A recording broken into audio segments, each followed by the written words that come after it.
beaucoup Jérôme, merci à tous.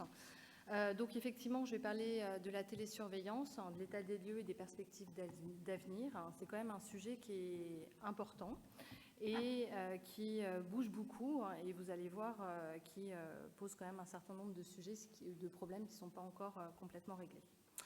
Voici mes conflits d'intérêts. Alors la télésurveillance, où est-ce qu'on en est? La télésurveillance des prothèses cardiaques implantables, c'est quelque chose qu'on fait en France depuis longtemps, mais il a fallu attendre 2018 et le programme ETAP pour que, enfin, dans le cadre d'une expérimentation, cette télésurveillance puisse être remboursée pour les industriels et pour les opérateurs, c'est-à-dire les équipes de soins. Et il y avait 5 indications qui étaient retenues dans cette expérimentation, dont les prothèses cardiaques implantables thérapeutiques, c'est-à-dire c'était les pacemakers et les défibrillateurs. Et on attendait avec une grande impatience l'issue de cette expérimentation et le passage dans le droit commun qui, pour les prothèses cardiaques, est survenu de manière un petit peu plus tardive que pour les autres indications. Mais maintenant, il y a 8 indications qui sont prises en charge pour la télésurveillance dans le droit commun, dont les prothèses cardiaques implantables. Et vous allez le voir, maintenant, c'est l'actualité brûlante, les moniteurs cardiaques implantables. Alors, qu'est-ce que ce passage dans le droit commun a changé pour tout le monde? Alors, ça a été quand même un gros sujet parce que ça a un peu complexifié quand même. C'est comme tout en France, on aime bien faire des choses compliquées, alors que c'est vrai qu'à étape, c'était assez simple, il suffisait de facturer tous les 6 mois. Mais là, ils ont mis des processus supplémentaires qui a quand même alourdi de manière importante le process, que ce soit pour les équipes de soins, mais aussi pour les exploitants. Il faut maintenant rédiger une ordonnance qui doit être donnée à l'exploitant pour qu'il puisse se faire rembourser la solution de télésuivi. Et les opérateurs ont un forfait opérateur de 11 € par mois qui n'a pas beaucoup changé par rapport au programme étape et avec une facturation mensuelle mais qui peut être groupée sur 6 mois. Alors, qu'est-ce que ça a changé dans les décrets? Donc, sur les obligations des opérateurs, il y avait tout le travail qui était réalisé par les équipes de soins, qui est l'accompagnement du patient, la mise en place de la télésurveillance, le recueil des alertes et des données et la gestion. Il y a des choses quand même qui ont été et qui sont supplémentaires et qui ont donc alourdi le process sur en particulier la gestion des alertes. Dans le décret, il est noté que les opérateurs doivent gérer les alertes de non-transmission dans un délai maximum de 48 heures ouvrées après émission de l'alerte. Vous allez voir que c'est très compliqué à faire. Donc la facturation mensuelle qui a été aussi une complication pour les équipes. Les ordonnances à émettre. Avant, il n'y avait pas d'ordonnance. Là, il faut émettre des ordonnances. Il faut aussi fournir les numéros de sécurité sociale aux exploitants pour qu'ils puissent se faire rembourser. Et puis, il y a toute la question des facturations des patients non ALD. Tous les patients qui ont un pacemaker en particulier ne sont pas à 100%. Ça va être aussi un problème pour les patients qui ont un moniteur cardiaque implantable qui ne sont pas forcément à 100%. Et ça, pour les opérateurs, récupérer la facturation des patients non ALD, c'est une grande difficulté. Alors actuellement, quels dispositifs sont pris en charge? Donc pour les prothèses cardiaques thérapeutiques, toutes les solutions sont actuellement prises en charge par nom de marque. Et ce qui est un peu l'actualité récente, c'est qu'il y a 3 solutions qui sont maintenant prises en charge en nom de marque pour la télésurveillance des moniteurs cardiaques implantables. Alors c'est vrai qu'on s'est au niveau du groupe de rythmologie intéressé à finalement qu'est-ce que cette nouvelle organisation changée pour les équipes de soins.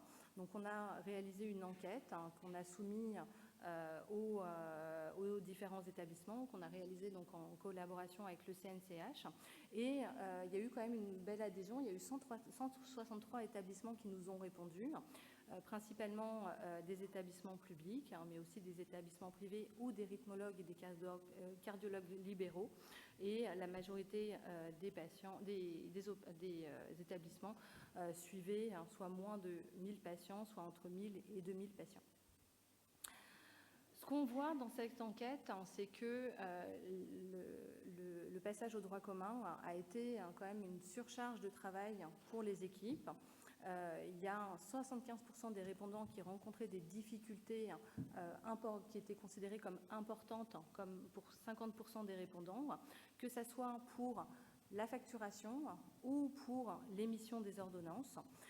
Donc c'est quand même on voit que quand même il y a un certain nombre d'établissements qui restent dans le souci. Et il y avait un tiers des répondants qui utilisaient ce que j'ai appelé un prestataire externe, c'est-à-dire une plateforme universelle pour agréger les données de constructeurs. Et parmi eux, il y en avait 60% qui jugeaient que la plateforme universelle leur fournissait une aide importante, que ce soit pour le processus de facturation ou d'émission des ordonnances. 50% des répondants ont estimé que ce passage au droit commun a eu des répercussions importantes sur leur organisation, avec pour un tiers d'entre eux une augmentation importante de la charge administrative. Donc on parle toujours du problème de facturation et des ordonnances. Et un autre problème qui était pointé du doigt, c'était la gestion des déconnectés, puisque il y avait pour ce qui est les obligations du décret, c'est-à-dire de gérer, de contacter les non-transmetteurs dans un délai de 48 heures. Il y avait seulement 8% des répondants qui étaient en capacité de le faire. Et vous voyez qu'il y avait 50% des répondants qui ont répondu nous, en fait, on ne peut pas informer les patients en cas de non-transmission. C'est-à-dire qu'il y a 50% des opérateurs qui ne sont pas en capacité d'informer et de gérer du tout les déconnectés. Et quand on leur demandait, il y avait 80% des opérateurs qui contactaient les déconnectés de manière manuelle, uniquement 20% qui avaient un système automatisé, que ce soit de SMS ou de mail. Donc on voit que cette gestion des déconnectés, c'est un problème majeur dans la gestion de la télésurveillance. Et vous allez voir que ça a quand même des incidences sur l'intérêt de la télésurveillance. Je vais vous montrer ça après. Donc la télésurveillance, on est convaincu que c'est important. Et d'ailleurs, il y a des recommandations en 2023 qui sont des recommandations communes entre l'HRS et l'ERA qui disent de manière très claire que tous les patients qui ont une prothèse cardiaque active, donc un pacemaker ou un défibrillateur ou un moniteur cardiaque implantable, doivent avoir une télésurveillance. Et ça, c'est une recommandation de classe 1A. Et on voit qu'en France, alors je n'ai pas les chiffres exacts, mais qu'on est loin de ça. Beaucoup de défibrillateurs, je pense une majorité, sont télésurveillés. Mais par exemple, pour les pacemakers, je pense que seule une minorité des pacemakers sont actuellement télésurveillés.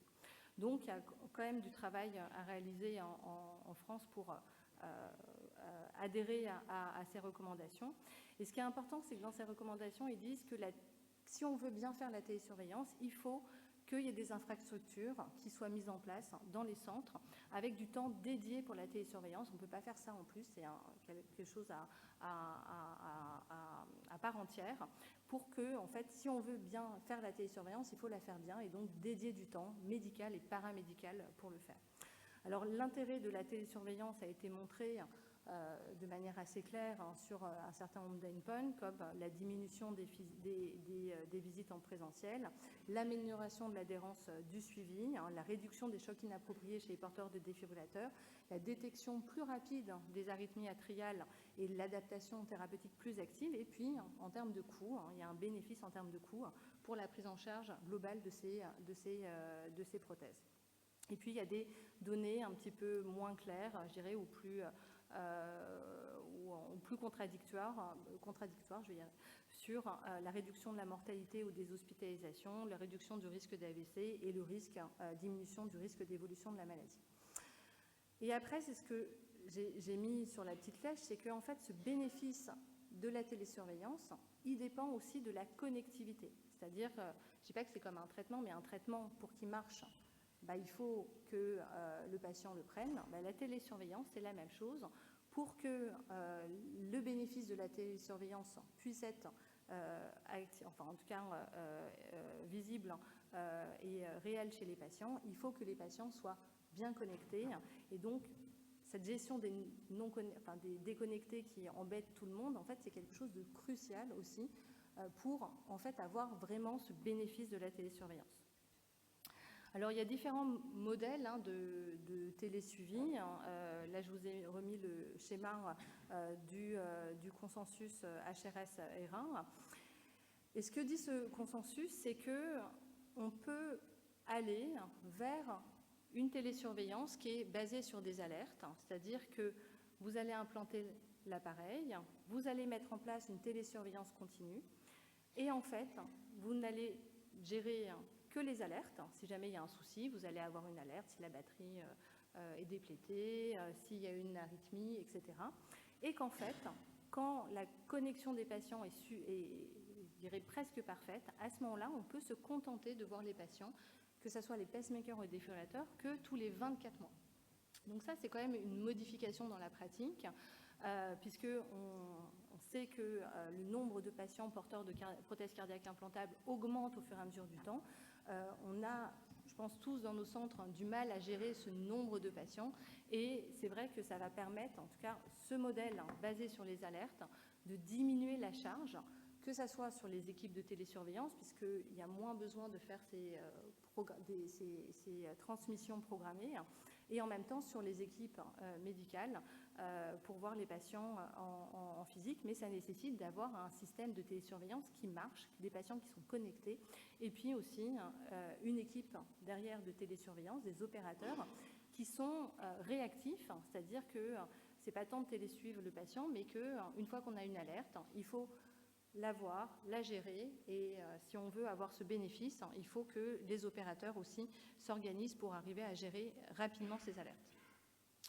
On voit que l'adhérence a un impact important. Je vous montre cette étude qui montrait le survie des patients, donc là on parle quand même de mortalité, qui était très différente en fonction de si vous aviez une adhérence élevée à la télésurveillance ou une adhérence faible, ou l'absence de télésurveillance. Et vous voyez que le cut-off qui était utilisé entre adhérence élevée ou adhérence basse, c'était l'utilisation médiane qui était de 75% du temps des patients télésurveillés. Donc on voit que cette connectivité, cette adhérence, elle a probablement un impact sur le bénéfice de la télésurveillance et sur le pronostic des patients.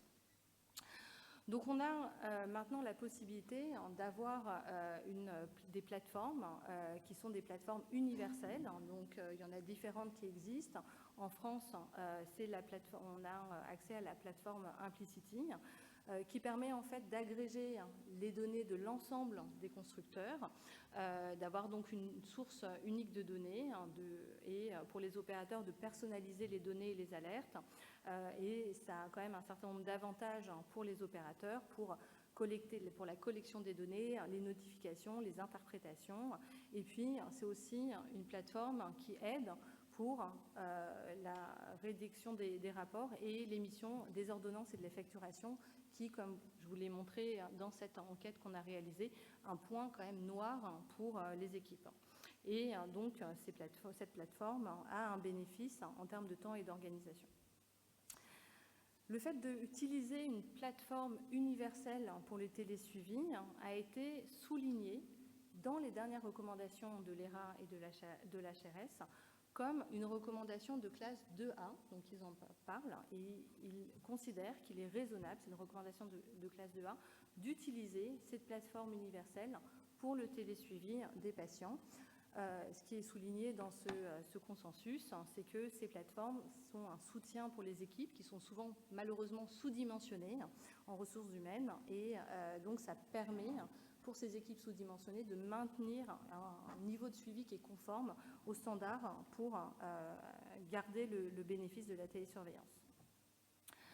Il y a une étude récente qui a été publiée dans Heart Rhythm en 2024 à partir de l'ensemble des patients télésuivis, donc à partir des données du SNDS. Et c'est une étude qui est intéressante parce que voilà, ça montre ce qui se passe en France chez les patients qui sont porteurs d'une prothèse cardiaque implantable. Et ce que montre cette étude, c'est que chez les patients qui sont télésurveillés, quel que soit le modèle de télésurveillance, on a un bénéfice en termes de mortalité versus les patients qui ne sont pas télésurveillés. Et ça, alors évidemment, ce sont des données rétrospectives, mais il y a une méthodologie qui est quand même assez robuste. Je ne vais pas rentrer dans les détails statistiques, mais avec un ajustement qui a été réalisé. Et donc, un bénéfice qui est montré sur cette mortalité.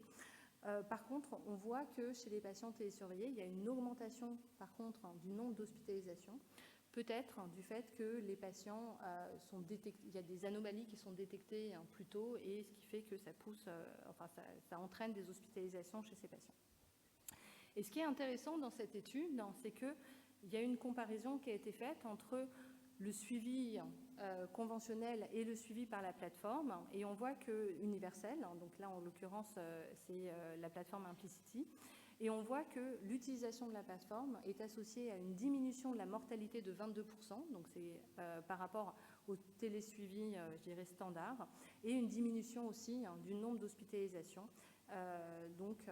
avec un bénéfice en tout cas observé chez les patients qui ont un télésuivi par une plateforme qui est universelle, qui permet d'agréger l'ensemble des données des constructeurs.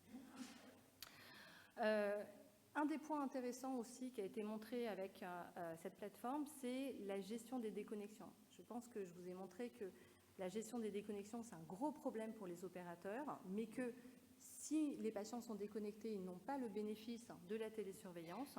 Et on voit qu'avec cette plateforme universelle, on a une diminution, en tout cas, il y a une diminution du temps vers la reconnexion. Donc, les patients sont reconnectés plus tôt par le système d'envoi de SMS automatique. Et il y a un bénéfice également qui a été montré en termes de coût-efficacité, en termes de coûts globaux, avec une diminution des coûts d'hospitalisation, par contre une augmentation des coûts de prise en charge externe. Donc en conclusion, c'est sûr que voilà, l'arrivée dans le droit commun de la télésurveillance, c'est une arrivée majeure. C'est, je pense, une opportunité importante pour les établissements de faire évoluer les organisations et en particulier d'espacer les consultations physiques chez les patients. On a des freins toujours sur la charge administrative et la gestion de la connectivité, mais ce bénéfice dépend de la connectivité et aussi de la réactivité des équipes de soins. Il y a des données qui montrent qu'une plateforme universelle qui agrège les données présente un apport en termes d'amélioration de prise en charge et du pronostic des patients et aussi d'organisation des équipes de soins. Sur les perspectives d'amélioration, je ne vais pas déflorer les topos d'après, mais je pense que les principales perspectives d'amélioration, ça va être surtout sur la gestion des alertes, la classification, la pertinence des alertes, et donc en particulier l'intelligence artificielle, mais ça, c'est le sujet des topos suivants. Voilà, je vous remercie.